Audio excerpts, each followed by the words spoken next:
আসসালামু আলাইকুম। ভুলে যাওয়া আল্লাহ সুবহানাহু তাআলার এক বিশেষ নিয়ামত। তিনি যদি আমাদেরকে এই নিয়ামতটা না দিতেন, বেঁচে থাকাটা যে কি ভীষণ দুঃসহ হয়ে উঠত তা আমরা কল্পনাও করতে পারি না। প্রিয় কোনো মানুষ যখন মারা যায়, প্রথম কিছুদিন আমাদের অসম্ভব খারাপ লাগে। সারাটা দুনিয়াটাকেই কেমন জানি রঙিনহীন, বিষাদ আর বিরক্ত লাগে। কিছুদিন কিন্তু সময় যত গড়ায়, আমরা আস্তে আস্তে সেই শোক আর ক্ষতটা হেরে উঠি। সময়ের সাথে সাথে প্রিয় মানুষের স্মৃতিগুলোও ধূসর হয়ে থাকে আমাদের মানসপটে। ঠিক তেমনি আল্লাহ সুবহানাহু তাআলা আমাদেরকে যদি ভুলে যাওয়ার ক্ষমতাটুকু না দিতেন, ভাবুন তো কেমন হতো আমাদের জীবন।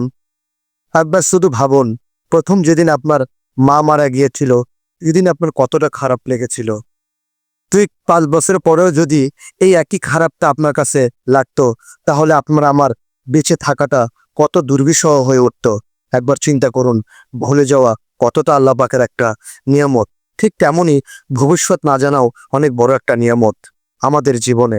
কেননা আপনি আমি যদি জানি যে আগামী 1 বছরের মধ্যে আপনার আমার আদরের সন্তানটা এই পৃথিবী ছেড়ে চলে যাবে, আপনি ভাবুন তো, এটা যদি আপনি জানতেন ভবিষ্যতের কথাটা, তাহলে আজ থেকে শুরু করে এই 1টি বছর আপনার আমার খাওয়া নেওয়া, কাজ কাম, জীবনটা দুর্বিষহ হয়ে উঠত।